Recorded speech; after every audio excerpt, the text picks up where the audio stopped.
Small cell lung cancer typically presents with fairly fulminant symptoms, usually a subacute history over the past few months. This is not typically something that's picked up incidentally. Small cell lung cancer is characterized by a fairly aggressive biology. And so patients typically have pretty notable symptoms. This is primarily a central tumor, so they would have symptoms of obstruction, trouble breathing, difficulty swallowing, changes in voice related to involvement of the recurrent laryngeal nerve, weight loss, fatigue, often commonly involved. And patients often present with symptoms from different metastases, such as painful bony lesions, symptomatic brain metastases.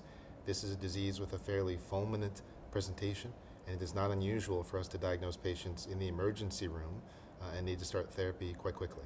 So staging for small cell lung cancer still follows the AJCC TNM staging system. This is assigned to score based on the tumor size, degree of invasion and location, the location of lymph nodes involved, and the presence or absence of different metastases. We're currently using the 8th staging system from AJCC. This is correlated with prognosis. This is what would show up on standardized tests and SEER data. However, functionally, most practices would use the VA modified lung staging system.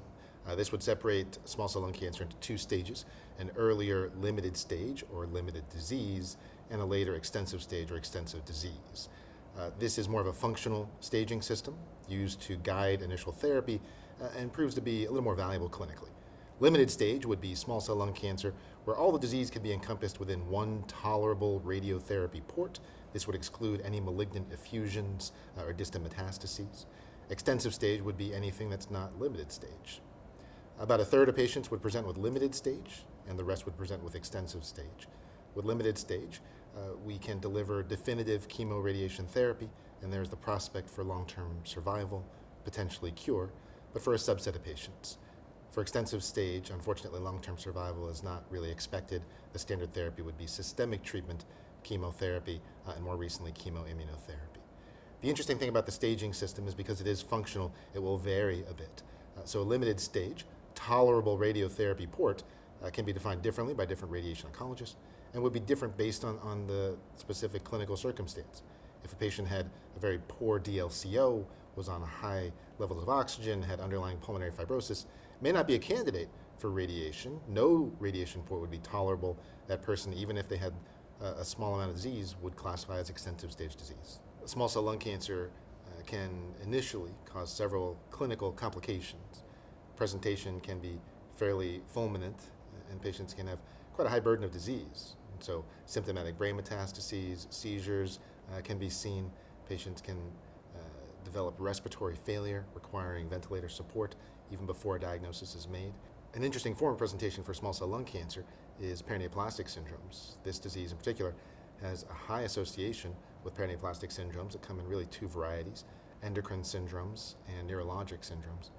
The endocrine syndromes such as SIADH, which will typically be a low sodium, hypercalcemia, weight loss related to cachexia-inducing molecules, these often mirror the course of the disease. It's not unusual for us to see those improve with the treatment of the underlying cancer. Neurologically mediated paraneoplastic syndromes are a little more challenging. These can be devastating. Stiff man syndrome, retinal blindness, limbic encephalitis. These are typically antibody mediated due to crosstalk between an antibody presumably recognizing an antigen on the tumor and one that interacts with neuronal cells. These symptoms and the consequences of these paraneoplastic syndromes unfortunately may not improve with treatment of the cancer. The antibody may persist, and even though the cancer may be under very good control, the paraneoplastic syndrome can really have a negative impact on quality of life. It is interesting that patients with paraneoplastic syndromes, particularly those neurologic paraneoplastic syndromes, do seem to have better prognoses, and this may be related to, in essence, the immune system effectively targeting the cancer, with the unfortunate consequence of targeting neuronal cells and causing, as we said, very dramatic symptoms.